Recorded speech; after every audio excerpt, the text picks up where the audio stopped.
Ti trova molto bella, i tuoi belli occhi, mio amore. Ah, 2 secondes, le petit chat qui court dans la maison. Eh mes boomers, comment ça va? Je pense que ça s'est entendu. Aujourd'hui, nous partons en Italie. Même si on se souvient d'une certaine année où il s'est passé une certaine chose. Zinedine. Eh ben, je peux vous garantir qu'ils sont meilleurs joueurs sur d'autres terrains. Oh là là, Mathieu, cette transition.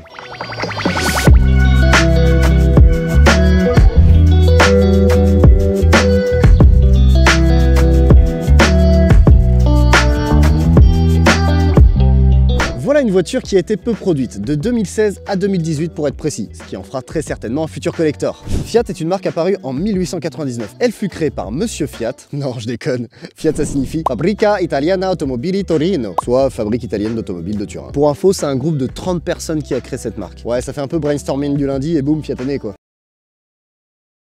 Here's Johnny. La première Fiat 124 est apparue en 1966, enfin ça c'est juste la version classique, la version Spider était beaucoup plus stylée. Ensuite en 1985, fin de la production, et je ne suis pas sûr que le public s'attendait à la renaissance de la mythique 124. La voici donc de retour pour vous jouer un mauvais tour, afin de préserver le monde de la dévastation, afin de rallier tous les peuples à notre nation, afin d'écraser l'amour et la vérité, afin d'étendre notre pouvoir jusqu'à la Voie lactée. Jesse James, la Team Rocket, plus rapide que la lumière, rendez-vous tous, ou ce sera la guerre. Excusez-moi, je disais donc, retour de la 124 en 2016 sur une base de Mazda MX-5. C'est même une très grosse base. En fait, finalement, ils ont posé leur carrosserie par-dessus. Mais c'est pas grave, car on sait tous que la Mazda MX-5 est le roadster le plus vendu du monde et c'est qu'il y a une raison. La 124 est donc assemblée à Hiroshima. Est-ce qu'on peut dire que c'est de la bombe?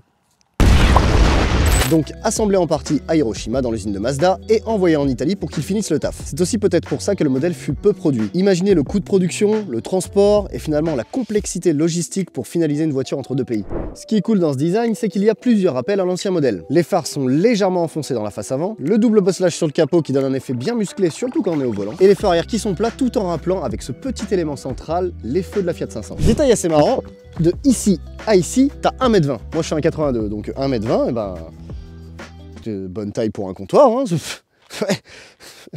Ouais. Servez-moi une grenadine, ouais. Wow. Yes. Concernant le moteur, on a un 4 cylindres turbo de 1,4 litre et 140 chevaux. Et oh, vous croyez que je vous vois pas? Que 140 chevaux? Ouais, je sais que c'est ça que vous êtes en train de vous dire. Ouais, mais elle pèse que 1050 kg, donc le rapport poids-puissance est vraiment bon. Alors, cette séquence va me permettre de faire deux choses. Déjà, enlever ces chaussures de merde qui me donnent des ampoules. Et ensuite, chronométrer le temps d'ouverture de la capote manuelle. Attention. Ah ouais, hein. On s'y attendait pas à celle-là. Hein.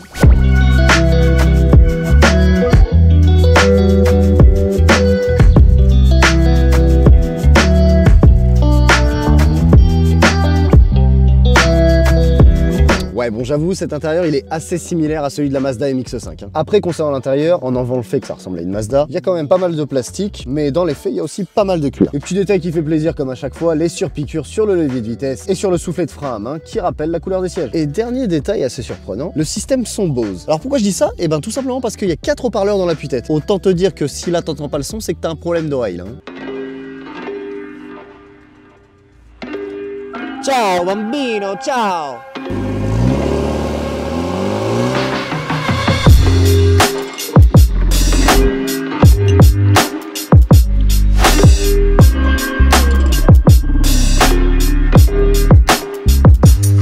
Bon alors, 140 chevaux, 1050 kg, ça donne quoi l'accélération? Oh putain, le turbo se charge tout de suite. Ouh, ah ouais, vraiment agréable. Hein. Vous voyez, regardez, j'ai juste fait une petite accélération, j'ai le smile. Et ça c'est cool, ça c'est bon signe généralement dans les voitures quand j'ai le smile. Alors, la MX-5 a un moteur Atmo, ça veut dire que si vous voulez prendre un petit coup de pied au cul, il faut monter dans les tours. Ici, vu que c'est un turbo, voilà. Dès le début, forcément, ça prend et il y a un réel plaisir qui se met en place. À partir de 2500, 3000 tours, on est bien, là c'est bien chargé. Voilà, je suis à 3000 tours, hop là, c'est reparti. Ah ouais. Ah, c'est un petit kiff hein, quand même. Hein. Ce qui est hyper agréable aussi, c'est la boîte de vitesse. Les rapports sont hyper courts. Regarde, là je suis en 3ème. 3, 4. Ça passe tac, tout seul, tac, tac. Alors pour parler juste un tout petit peu plus du modèle, il n'existe qu'en 140 chevaux. Après c'est Abarth, donc même version mais en Abarth, qui fait 170 chevaux. Et je vous avouerai que je suis assez curieux. Et puis je me suis dit, elle a un peu des jets de Mazda, c'est une propulsion, donc est-ce que ça part facilement ou est-ce que ça tient la route? Bah attendez, on va vérifier ça tout de suite. Bon écoutez, ma foi, ça tient plutôt bien la route. Ça doit être cool quand même quand tu l'as en main parce que tu peux t'amuser, hein. Autant qu'une MX-5 en fait. Eh bien écoutez, encore une fois, merci d'avoir suivi cette vidéo. N'hésitez pas à vous abonner à ma chaîne YouTube. Tous les lundis à 18 h, une vidéo. Et on n'oublie pas la petite cloche aussi parce que comme ça, tu as une notif. Et des fois, je suis en retard, tout le monde le sait. Donc tu as une notif quand la vidéo sort. C'est très pratique. N'hésite pas non plus à t'abonner à mon compte Instagram parce que je t'avoue qu'il y a pas mal de conneries qui se passent en story. Je te raconte ma life, je te raconte les voitures, je te raconte comment ça se passe. N'hésite pas non plus à me rejoindre sur TikTok. Sur TikTok, je fais un autre format, d'autres contenus. C'est la rentrée, donc en plus, je vais faire encore plus de trucs. Donc n'hésite pas à t'abonner. Merci. Je suis en cab, je suis brochingué, il y a un sacré virage. Oui Flo, je l'ai vu. Ça vous savez, c'est les propriétaires, mais on est tous pareils, hein. De toute façon, quand on est en passager dans nos propres caisses, on est en mode freine, non, virage, attention, ouais, on connaît tous, hein. On le sait, hein. Vous êtes tous pareils, je vous le vois, je le sais.